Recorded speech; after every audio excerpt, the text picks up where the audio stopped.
As with most City supporters, I was introduced to coming here by my dad, and I first came in 1964. Evening games only, because he used to work on a farm and couldn't get away Saturday afternoons. So it was only later that about 67, came full time. And as boys were in those days, I was a train spotter in the days of steam and the times we were on the cow shed, and you'd see white smoke pouring up behind the old grandstand as a train would go up the hill. So that sort of led me into keeping records, you see. And so when I started going to lots of football matches, I collared an old school book and started writing them in. So that kept me going for quite a few years. So I always knew which games I'd been to. And then a bit later, especially when I moved to London, I saw so many games that I thought, need a loose leaf binder now, one for each different team, and record the games. And then along came computers many years later, and I was in my element. But going back though to the 60s, those were the days when City struggled in the old 4th Division, invariably fighting against having to apply for re-election. So it was a bit of a torrid time then, but enjoyable. There was some, at that time, you can remember the pitches were muddy, and I can remember one time Alan Banks skipping through the puddles and the mud and around the keeper to score a goal. And but once you get to January, grass was hard to be found anywhere on the pitch, perhaps on the touchlines. It was certainly different from what it is today. There were many games sort of come to mind when you start looking back over the old programmes, because sadly I'm a programme buyer of all the games I've been to, so my attic is bulging with over 1,000 now. So, but when you look at them, you have these little memories of a particular game. I remember once being on the halfway line of the cowshed, and we were 3-0 up against Wrexham within 10 minutes with, I think it was Banks, Alan Banks and Fred Binney and Dermot Curtis that all got goals, and we ran out 5-3 winners there. So it was one of the games, you think, a bit like Saturday when we had a 2-goal start in Friday's 2-goal start in 6 minutes. You thought, could this be repeated? But sadly now, typical City, we're biting our fingernails before very long, and that is the thread really of watching Exeter for 50 years. I don't think I've enjoyed many games. It's not often we get such a lead that you can relax. Nearly always I'm now sat there, my feet are kicking the ball,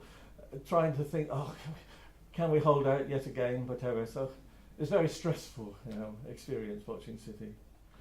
It's probably one of the ropiest grounds you do visit when you travel around. Of course, most of them have been modernised, not necessarily for the better, but this one has got great character. Of course, the character I see, because since I retired in about 2008, I'm sort of a bit of payback time. I've enjoyed 40 or 50 years of watching Exeter, always from afar. I was just a paid person. I came in, saw the match and left. I didn't feel part of the organisation other than just a spectator. But when I retired, I got roped in there was a call for volunteers to do a particular job. I forget what it was. I think it was just doing a bit of cleaning of this old stand after having relaid a pitch, and there was dust and mess everywhere, and spent a while just washing it down. So that got me in here doing some volunteering, and then I was found other little jobs, and then I got to the stage of volunteering to clean the old grandstand after every game, and it got to the stage where there were one or two doing it, but I became last man standing, and got to the stage where when someone else came along, I said, no, it's okay, I'm happy to do this, because if someone else came, it'll be finished quickly. And I thought, well, now what, sort of thing. At least I know it's a 3 or 4 hour job, or at least it was. It seems to be getting more than that now, because I took 5.5 after Friday's game. And it's a job that I can own and do, and I think I've increased what we do with it, because it's not just a question of picking up litter. I'm very much into recycling, so I separate out all the different kinds of rubbish, the bottles and the cardboard and plastics and whatever, and it takes longer, but you feel as though you're doing something beneficial as well. And of course, in the summer months, I found we a dab hand with a paintbrush. So all the yellow steps you see, firstly in the old grandstand, and then the new stand, and then the big bank, have all got yellow that came from my paintbrush. So it's a nice leisurely thing that you can do generally in the summer months, and just again pay back and do a bit and save the club a bit of money, because if it needs doing, then you either get a volunteer to do it or you need to be paying to do it. Oh, I will definitely miss it. When I first had a go at picking up the rubbish, I realised that they were so manky that it needed much more of a spruce. So the first summer I did volunteering, I came in with scrubbing brush and various bits and bobs, and I went from one end to the other over about 3 months, clearing out all the nooks and crannies, and I was finding golden goal tickets. Well, golden goal hadn't been done here, sold at half time for about 15 years, I suppose, but I found one down a little crack in the between the woodwork, so to speak, and I gave it a good clean, and the backs of the seats were so grimy, I gave them a scrub, and I filled bags and bags of just dust over the summer. But sadly, when you look at it again now, it's all back to what it was about 5 years ago when I did it. So it is due now to come down, so I ain't going to go and clean it all again, that's for sure. But it's got so much bits of character, and when you see the old photographs and you see bits of, well, yes, that's still there.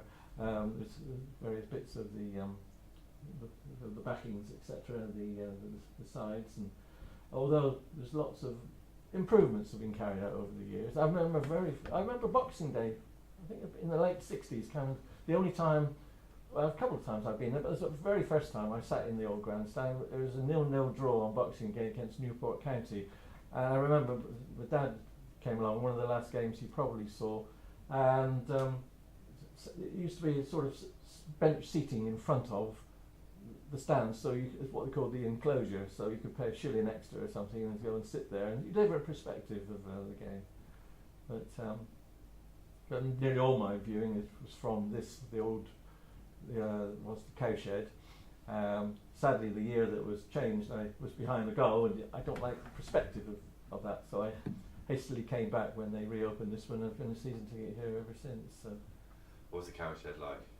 It was great, and the good thing was you can keep warm on a cold winter's day. The railway sleepers weren't as bad on the feet as the concrete now, and of course you can move around a bit and get better views. And but invariably you were stood near people, the same ones every week. You didn't necessarily know them.